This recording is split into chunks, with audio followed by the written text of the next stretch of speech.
do that.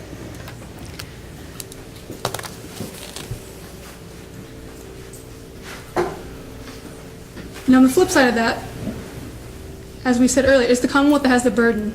So everyone also understand that these defendants don't have the burden to do anything. They can sit here, and it's still on the Commonwealth. So everyone feel that they're okay with that, and you can hold the Commonwealth the burden of beyond reasonable doubt. Okay? At the end of this trial, it's the judge that's going to give you the law. So everyone here feel that whatever the law the judge gives you, you can read, and with the evidence that you've heard from people sitting at the stand, kind of join the two together.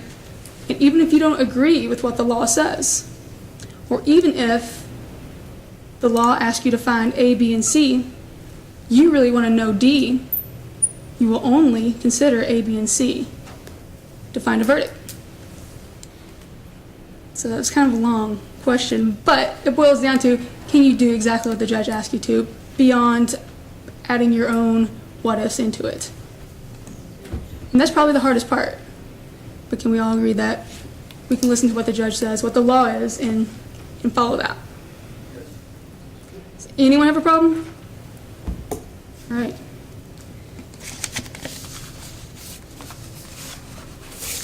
Now, who here has watched the CSI television show?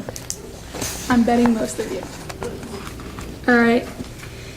Then on CSI, you know, it's a lot more exciting. They don't show this part, do they? In CSI, they'll have DNA, fingerprints, a smoking gun type of evidence. Is anyone going to hold it against the Commonwealth if there's not this type of evidence? If we can't give you satellite photos, or if we can't do some kind of fancy lab work and entertain you the way they do? All right. Does anyone here have a problem convicting if there's not a certain type of evidence? Now, let me go through what type of evidence there's a possibility of. There's testimonial. Who knows what testimonial evidence is? Ma'am? I assume that it's what the defendants have to say, and the Commonwealth. Well, close. Testimonial evidence is what comes from the stand, the testimony. So it's what you're going to hear. Then there's also physical evidence, which is physical evidence. And then there's circumstantial evidence.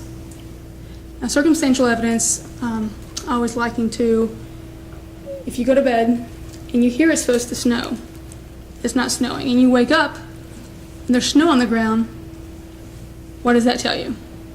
It snowed. Let's take it one step further, and when you go out to your mailbox, you have footsteps going up to your mailbox, and you have a bill that's in there that would show you that a mailman's been there.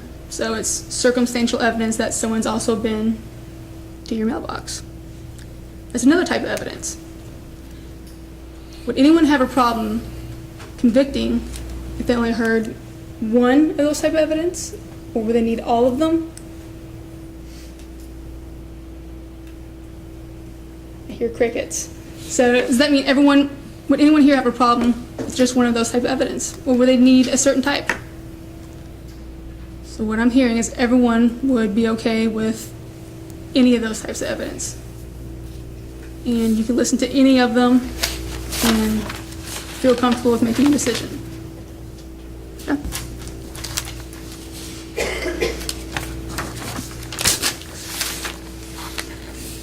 And is there anything else that I've missed that you think it might be important to tell us?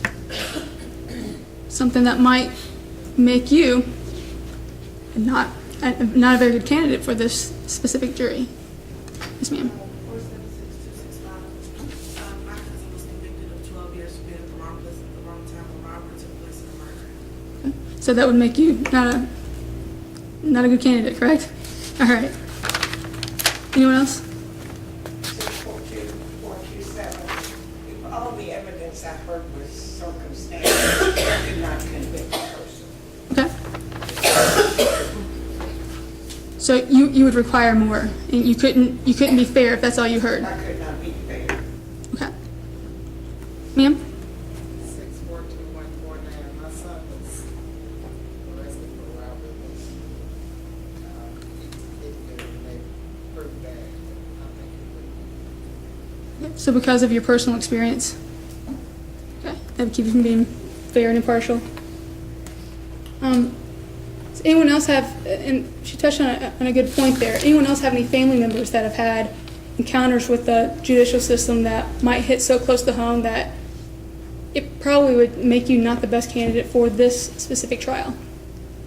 Ma'am? I have a family member that town for robbery. Would that affect the way you heard evidence in here? So, I have to say the magic words that you're going to be so tired of by the time you leave here. Would that probably keep you from being impartial or from hearing the evidence? And I like to say I'd be impartial, but I don't comfortable saying that. so you're not sure you can be? Which is fine, which is why we sit through this long, boring process, just to figure those things out. Anyone else feel that way? On this side? I Yeah. have a family member, but I'm not going to get into the logistics of it all, but I feel the same way she does. Okay. How about this side? There are some hands. Sir, the blue shirt. 523-758, circumstantial evidence the same way I would So you'd feel you'd be prejudiced if that's all you could hear. You would need more before you feel comfortable. Okay. Sir? I feel the same way. 574-030. If it's just circumstantial, I don't know if I could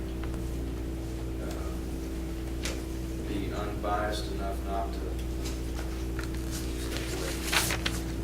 So you might want to know what other footsteps there might be in the snow. Well, I want to know something a little bit more than the circumstantial evidence. Okay. I'm going to say the key words I have to. So would you be prejudiced by that? You couldn't. Well, I don't know anything about what's going to be presented at the trial, but Right. if it's just circumstantial, I'd probably have a hard time convicting somebody on circumstantial evidence. Okay.